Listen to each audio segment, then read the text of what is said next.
আসসালামু আলাইকুম। বাইরে প্রচুর বৃষ্টি।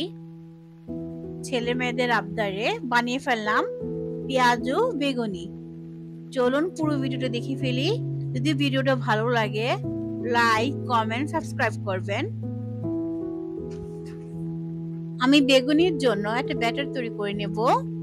3 টেবিল চামচ বেসন, হাফ টেবিল চামচ লবণ, হাফ টেবিল চামচের একটু কম হলুদ গুঁড়া, হাফ টেবিল চামচ মরিচ গুঁড়া,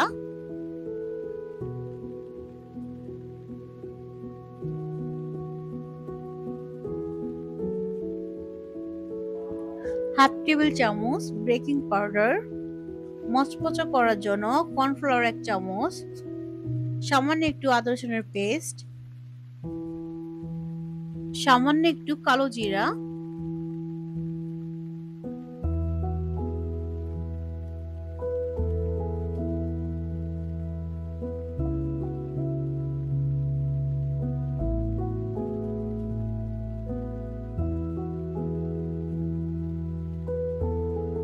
আমি ব্যাটারের জন্য হাফ কাপ পরিমাণ পানি নিছি। অল্প অল্প করে পানি দিব আর ব্যাটারটা তৈরি করে নেব। আমার হাফ কাপের একটু কম পানি লাগছে। আমি আঙ্গুলটা দিয়ে দেখে নেব, চেক করে নেব ব্যাটারটা তৈরি হয়েছে কিনা। যখন আঙ্গুলের মধ্যে লেগে থাকবে হ্যাঁ পারফেক্ট তৈরি হয়ে গেছে।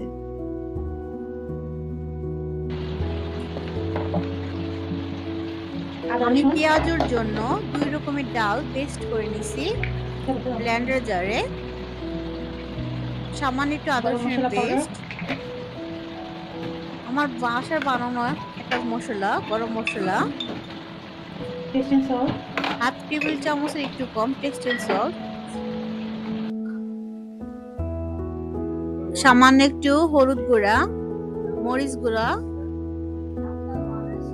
বেশি করে পেঁয়াজ কুচি, ধনে পাতা, কাঁচা মরিচ, সামান্য একটু টমেটো সস। ভালো করে সবকিছু একসাথে ভালো করে মেখে নেব। পেঁয়াজের মধ্যে পেঁয়াজটা একটু বেশি করে দিবেন, ভালো করে চটকিয়ে ভালো করে মেখে নেবেন। এটা হাতের মজা।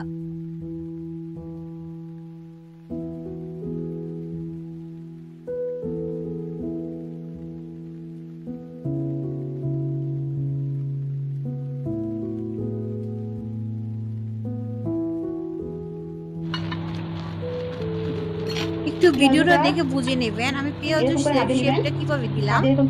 চেষ্টা করবেন পুরো ভিডিওটা দেখার।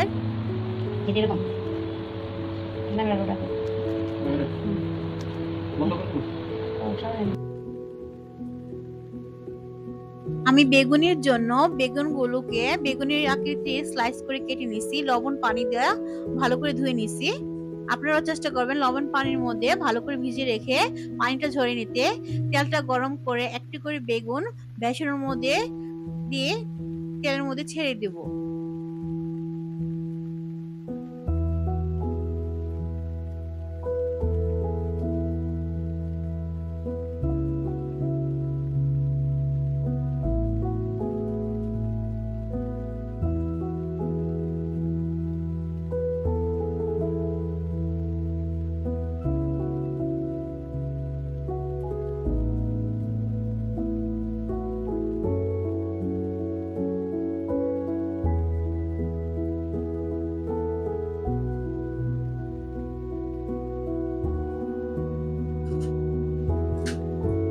আমি বেগুনিগুলো ভালো করে লাল রঙের করে ভেজে নেব।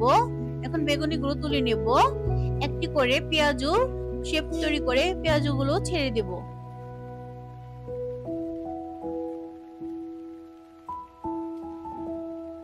আমি পেঁয়াজুগুলো ভালো করে ভেজে নিছি বাদামি রং করে। যদি ভিডিওটা ভালো লাগে পুরো ভিডিওটা দেখবেন। আল্লাহ হাফেজ, ধন্যবাদ সবাইকে।